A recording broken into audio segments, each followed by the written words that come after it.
श्रीमन्नारायण नारायण हरि हरि, लक्ष्मी नारायण नारायण हरि हरि, हरि ओम नमो नारायणाय, ओम नमो नारायणाय, हरि ओम नमो नारायणाय।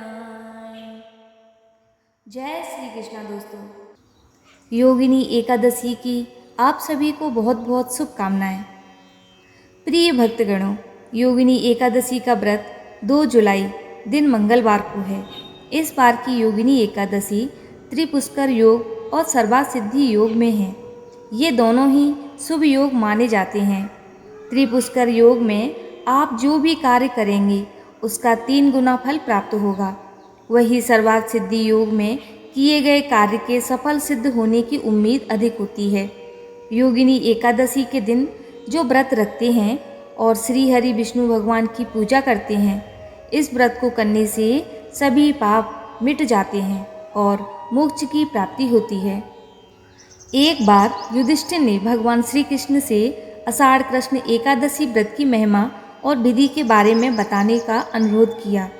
इस पर भगवान श्री कृष्ण ने कहा कि आषाढ़ कृष्ण एकादशी के व्रत को योगिनी एकादशी के नाम से जानते हैं। यह व्रत तीनों लोकों में मुक्ति और सभी प्रकार के भोग प्रदान करने के लिए प्रसिद्ध है। इस व्रत को करने से सभी प्रकार के पाप नष्ट हो जाते हैं, स्वर्ग की प्राप्ति होती है। यह व्रत 88,000 ब्राह्मणों को भोजन कराने के समान ही फल देता है। तुम्हें मैं इसकी कथा सुनाता हूँ। स्वर्णधाम की अलकापुरी नामक नगरी में कुबेर नाम का एक राजा रहता था। वह शिव भक्त था और प्रतिदिन शिव की पूजा किया करता था। हेम नाम का एक माली पूजन के लिए उसके यहाँ फूल लाया करता था। हेम की विशालाक्षी नाम की सुंदर स्त्री थी। एक दिन वह मानसरोवर से पुष्प तो ले आया, लेकिन कामासक्त होने के कारण वह अपनी स्त्री से हास्य विनोद तथा रमण करने लगा। इधर राजा उसकी दोपहर तक राह देखता रहा। अंत में राजा कुबेर ने सेवकों को आज्ञा दी कि तुम लोग जाकर माली के न आने का कारण पता करो, क्योंकि वह अभी तक पुष्प लेकर नहीं आया। सेवकों ने कहा कि महाराज, वह पापी अति कामी है, अपनी स्त्री के साथ हास्य विनोद और रमण कर रहा होगा। यह सुनकर कुबेर ने क्रोधित होकर उसे बुलाया। हेम माली राजा के भय से कांपता हुआ उपस्थित हुआ। राजा कुबेर ने क्रोध में आकर कहा, अरे पापी, नीच, कामी, तूने मेरे परम पूजनीय ईश्वर श्री शिवजी महाराज का अनादर किया है। इसीलिए मैं तुझे शाप देता हूँ कि तू स्त्री का वियोग सहेगा और मृत्युलोक में जाकर कोढ़ी होगा। कुबेर के शाप से हेम माली का स्वर्ग से पतन हो गया और वह उसी क्षण पृथ्वी पर गिर गया। भूतल पर आते ही उसके शरीर में श्वेत कोढ़ हो गया। उसकी स्त्री भी उसी समय अंतर्ध्यान हो गई। मृत्युलोक में आकर माली ने महान दुख भोगे। भयानक जंगल में जाकर बिना अन्न और जल के भटकता रहा। रात्रि को निद्रा भी नहीं आती थी, परंतु शिवजी की पूजा के प्रभाव से उसको पिछले जन्म की स्मृति का ज्ञान अवश्य रहा।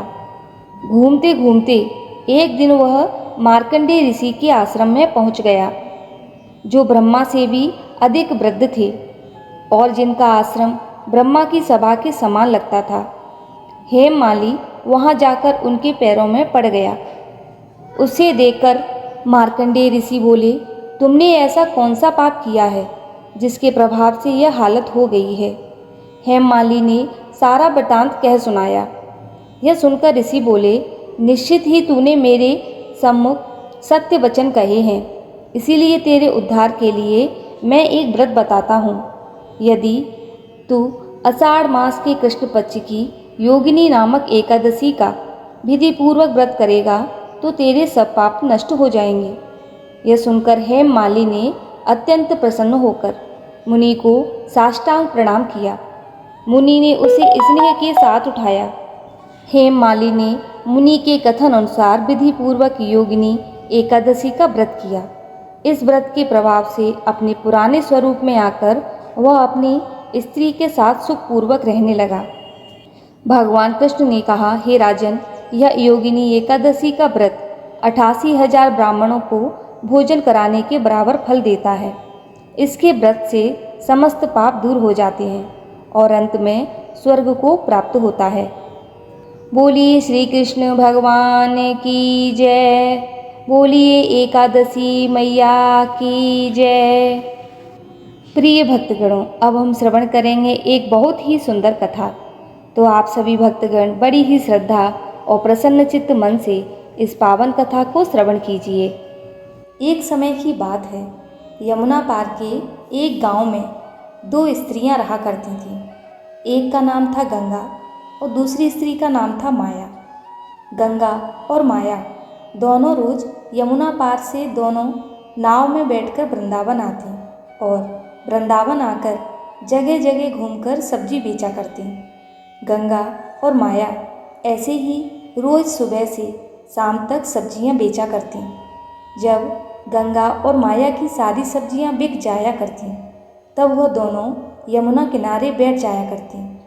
वह दोनों अपने घर से भोजन के लिए रोटी और मक्खन लाया करती और यमुना किनारे पेड़ की छांव में बैठकर भोजन खाती और नाव में बैठकर यमुना पार अपने घर चली जाया करती थीं। गंगा और माया थी तो वृंदावन के यमुना के पार की, पर वह भगवान श्री कृष्ण को जानती न थी कि भक्ति क्या होती है, कभी जानी न थी। वह तो केवल सब्जियां बेचकर गुजारा करना और अपना पेट भरना जानती थीं। एक दिन गंगा और माया सब्जी बेचने वृंदावन आई। आज उनकी सब्जी जल्दी बिक गई। अरे बहन गंगा, आज तो हमारी सब्जियां और दिनों से काफ़ी जल्दी बिक गई है। फिर गंगा भी कहती है कि हाँ बहन माया, आज तो काफ़ी जल्दी सब्जियां बिक गई हैं। अब बताओ, अब हम क्या करें? फिर गंगा बोली, हाँ बहन, अब हम घर जाकर भी क्या करेंगे? तो माया कहती है, बहन गंगा देखो, सामने वहाँ मंदिर में कथा हो रही है। तो गंगा कहती है, अरे बहन माया, यह कथा क्या होती है? तो माया कहती है, अरे बहन, यह तो मुझे भी नहीं पता कि कथा क्या होती है, पर सब लोग कहते हैं कि कथा होती है, तो चलो आज हम भी सुन लेंगे कि कथा क्या होती है। गंगा और माया दोनों मंदिर में कथा सुनने के लिए जाने लगीं और मंदिर में जाकर भक्तों के बीच बैठकर कथा सुनने लगीं। कथा में गुरुजी प्रेम से भगवान की चर्चा सुना रहे थे। भक्तों, जिसे भगवान से प्रेम नहीं किया उसका जीवन बेकार है। जिसका प्रेम श्री कृष्ण के चरणों में नहीं हुआ उसका जीवन बेकार है। भगवान को प्राप्त करना ही इस मनुष्य जीवन का लक्ष्य है। यह मनुष्य जीवन सिर्फ हमें भगवान की प्राप्ति करने के लिए मिला है, पर इस संसार में सब मनुष्य पैसा इकट्ठा करने में लगे हुए हैं। भूल गए कि इस जगत में तुम्हारा आने का उद्देश्य क्या था। गुरुजी ने जब इस तरह समझाया तो गंगा और माया बहुत प्रभावित हुई। फिर वह नदी किनारे जाकर कहती हैं, बहन माया देखो, गुरुजी ने आज क्या कहा है कि भगवान श्री कृष्ण के चरणों में अगर प्रेम नहीं हुआ तो यह जीवन बेकार है। फिर माया कहती है, तो बहन गंगा, क्या हमारा जीवन भी बेकार चला जाएगा? फिर गंगा बोली, हाँ बहन, लगता तो ऐसा ही है। फिर माया ने कहा, बहन तू बता, कभी तूने श्री कृष्ण को देखा है?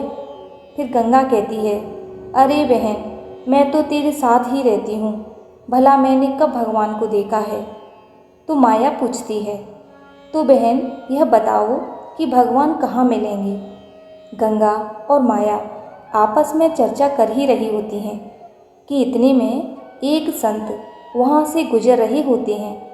तो गंगा साधु को देखकर बोली, बहन मुझे लगता है कि भगवान साधु संतों के पास जरूर होंगे, तो चलो इनके पास से भगवान को लेकर आते हैं। वह साधु अपना झोला और सामान यमुना किनारे रखकर स्नान करने लगे। गंगा और माया दोनों यमुना किनारे गईं और चुपके से साधु का झोला उठाकर वहाँ से आने लगीं। दोनों ने साधु के झूले में जब देखा तो उन्हें एक डब्बा मिला। उन्होंने जैसे ही डब्बा खोला तो उसके अंदर लड्डू गोपाल जी बैठे थे। जैसे ही उन्होंने लड्डू गोपाल को देखा तो लड्डू गोपाल को देखकर गंगा बोली, बहन माया, मिल गए भगवान, या बैठे हैं भगवान। लड्डू गोपाल को देखकर माया रोने लगी। फिर गंगा बोली, अरे बहन माया, तू रो क्यों रही है, मिल तो गए भगवान।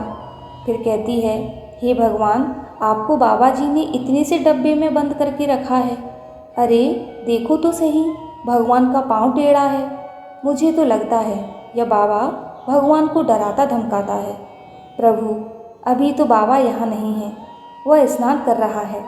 आप थोड़ी देर रुकिए, पाँव सीधा कर लो। बहन गंगा, भगवान तो अपना पाँव सीधा कर ही नहीं रहे हैं। मुझे तो लगता है डब्बे में बंद रहने से इनका पाँव अकड़ गया है। न जाने इस बाबा ने भगवान को इस डब्बे में कब से बंद कर रखा है। चलो भगवान, अब हम तुम्हारा पाँव सीधा करते हैं। इसके बाद माया ने अपनी भोजन की पोटली में से मक्खन निकाला और उस मक्खन से लड्डू गोपाल की मालिश करने लगी। भगवान ने जब उन दोनों के इतने प्रेम को देखा तो भगवान उनके सरल और सहज स्वभाव पर रिझ गए और अपने भक्त के प्रेम के लिए भगवान ने अपने हाथ पांव सीधे कर लिए। फिर माया बोली, देख गंगा, भगवान ने अपने हाथ पांव सीधे कर लिए। फिर कहती है, बहन, यह बहुत भूखे भी होंगे, पता नहीं इस बाबा ने इन्हें खाना खिलाया भी है कि नहीं। चलो हम इन्हें खाना खिलाते हैं। गंगा और माया अपने भोजन के लिए लाई हुई रोटी और मक्खन का भोग भगवान को लगाने लगे। इतने में साधु बाबा स्नान करके वहाँ आ गए। साधु को देखकर गंगा और माया वहाँ से भागने लगी और दोनों कुछ दूर जाकर रुककर बोली, अरे ओ बाबा, भगवान को इतना डराया धमकाया मत करो। तुमने भगवान को डरा धमका के रखा था। बेचारे वह टेढ़ा पाँव करके डब्बे में बैठे थे। हमने उनका पाँव सीधा कर दिया है, अब उनका पाँव टेढ़ा मत करना। जब साधु ने लड्डू गोपाल को देखा तो लड्डू गोपाल के दोनों हाथ पैर सीधे हुए थे। यह चमत्कार देखकर साधु उन दोनों स्त्रियों को रोकने के लिए उनके पीछे भागने लगे और बोले, अरे रुक जाओ, भागो मत, मैं तुम्हें कुछ नहीं बोलूँगा। पर वह दोनों नहीं रुकी। उनको लगा कि बाबा उन्हें पकड़कर मार लगाएंगे। अगले दिन फिर से गंगा और माया सब्जी बेचने के लिए वृंदावन आई और आज भी उन दोनों की सब्जी आज जल्दी बिक गई। आज वह फिर से मंदिर में कथा सुनने के लिए चली गई। कथा में गुरुजी भगवान के नाम की महिमा चर्चा कर रहे थे। उन्होंने कहा, भक्तों, यदि आप राधे श्याम जपोगे तो भवसागर से भी पार हो जाओगे। इसीलिए भगवान के नाम को हमेशा जपते रहना चाहिए। यही नाम हमें भवसागर से पार कराएगा। आज की कथा सुनकर दोनों वापस अपने घर के लिए जाने लगी। फिर माया बोली, बहन गंगा, तुमने सुना आज गुरुजी ने कथा में क्या कहा है कि राधे श्याम जपोगे तो भवसागर से भी पार हो जाओगे। तो बहन, राधे श्याम नाम लेने से भवसागर पार कर सकते हैं तो यमुना भी तो हम पार कर सकते हैं। तो गंगा कहती है, हाँ बहन, हम दोनों रोज़ इस पार से उस पार आते हैं। हमारा 1 रुपया तो रोज़ नाव का किराया देने में ही खर्च हो जाता है। हम भी अब राधे श्याम जपेंगे और बिना पैसे खर्च किए यमुना पार हो जाएंगे। गंगा और माया ने गुरु के वचनों पर विश्वास करके राधे श्याम जपने लगी और यमुना की ओर आगे बढ़ने लगी। वह दोनों राधे श्याम जपते हुए सच में पानी के ऊपर चलने लगी। राधे श्याम जप कर उन दोनों ने पानी के ऊपर चलकर यमुना को पार कर लिया। अब तो गंगा और माया का श्री कृष्ण के प्रति प्रेम और विश्वास दृढ़ हो गया और वह दोनों कृष्ण की भक्ति करने लगे। एक दिन गंगा ने कहा, बहन माया, हमने गुरुजी की कृपा से श्री कृष्ण की भक्ति पाई है और गुरुजी के कहने पर हमने नाम जपते हुए यमुना को पैदल पार कर लिया है, तो इससे हमारे बहुत पैसे भी बचते हैं। तो बहन क्यों ना हम गुरुजी को घर बुलाएं और उन्हें भोजन खिलाएं। तो माया बोली, ठीक है बहन, तुम जाकर गुरुजी को ले आओ और मैं यहाँ पर भोजन बनाती हूँ। गंगा गुरुजी को लेने मंदिर जाने लगी। गंगा मंदिर में गई और गुरुजी से बोली, गुरुजी, हम चाहते हैं कि आप अपने चरण हमारी कुटिया में रखो। हम आपको भोजन कराकर कुछ दान दक्षिणा देना चाहते हैं। गुरुजी ने गंगा की बात मान ली और बोले, ठीक है बेटी, मैं तुम्हारे संग तुम्हारी कुटिया में चलने के लिए तैयार हूँ। गंगा गुरुजी को लेकर मंदिर से आने लगी। गंगा गुरुजी को लेकर यमुना तट पर आ जाती है। गुरुजी ने जब देखा कि यमुना तट पर कोई नाव नहीं है, यह मुझे पार कैसे लेकर जाएगी, तब गुरुजी ने गंगा से पूछा, बेटी, तुम मुझे यमुना पार कैसे लेकर जाओगी? यहाँ तो कोई नाव ही नहीं दिख रही है। फिर गंगा बोली, गुरुजी, आपने ही तो हमें सबसे बड़ी नौका प्रदान की है। गंगा को लगा कि जैसे हम गुरुजी की शिष्या बनकर राधे श्याम जपकर यमुना पार कर लेते हैं, वैसे ही गुरुजी भी यमुना पार कर लेंगे। फिर गंगा राधे श्याम जपते हुए पानी में चलने लगी। गंगा ने जब थोड़ी दूर जाकर पलट कर देखा तो गुरुजी वहीं किनारे खड़े हुए थे। फिर गंगा बोली, अरे गुरुजी, आप आगे क्यों नहीं बढ़ रहे हो? आओ। फिर गुरुजी को लगा कि इस तट पर यमुना का पानी बहुत कम है। यह विचार करके गुरुजी आगे बढ़ने लगे। जैसे ही गुरुजी ने अपना पांव यमुना में आगे बढ़ाया, वैसे ही गुरुजी कमर तक पानी में डूब गए। फिर गुरुजी के कहने लगे, गुरुजी, अरे यहाँ तो पानी बहुत गहरा है और यह पानी में कैसे चल रही हैं? अरे यह कोई आम स्त्री नहीं है, यह तो कोई चुड़ैल लगती हैं जो पानी में चल रही हैं। गुरुजी को पानी में डूबा देख गंगा गुरुजी को लेने के लिए वापस आने लगी। गंगा गुरुजी के पास पहुंचकर गुरुजी का हाथ पकड़कर ले जाने लगी। गंगा राधे श्याम जपती है और गुरुजी डर के मारे कहते हैं, अरे मुझे छोड़ दो, मुझे क्यों ले जा रही हो? मुझे क्यों मारना चाहती हो? मुझे छोड़। गंगा ने गुरुजी की बातों का कोई जवाब नहीं दिया। वह बस राधे श्याम जप रही थी। फिर गुरुजी कहते हैं, हे भगवान, यह तो मुझे बीच यमुना में ले जाकर मारेगी। गंगा गुरुजी को लेकर यमुना पार हो गई। फिर बोले, गुरुजी, हम यमुना पार आ गए हैं। और उधर गुरुजी डर के मारे कांप रहे थे। फिर गंगा बोली, गुरुजी, क्या बात है? आप मुझसे इतना क्यों डर रहे हैं? फिर गुरुजी बोले, कौन हो तुम? क्यों मारना चाहती हो मुझे? मैंने तुम्हारा क्या बिगाड़ा है? तुम चुड़ैल हो या भूतनी? फिर गंगा बोली, गुरुजी, ना तो मैं कोई चुड़ैल हूँ ना कोई भूतनी, मैं तो आपकी शिष्या हूँ। फिर गुरुजी कहते हैं, हे भगवान, मैंने कब इन भूत चुड़ैलों को शिष्य बनाया? फिर गंगा बोली, गुरुजी, आपने ही तो हमें कथा में बताया था कि राधे श्याम जपोगे तो भवसागर से पार हो जाओगे। तो हमें लगा कि भवसागर को पार कर सकते हैं तो यमुना भी तो पार कर सकते हैं। अब तो हम रोज़ नाम जप करके यमुना पार करते हैं। अब हमें कोई नाव की ज़रूरत नहीं होती।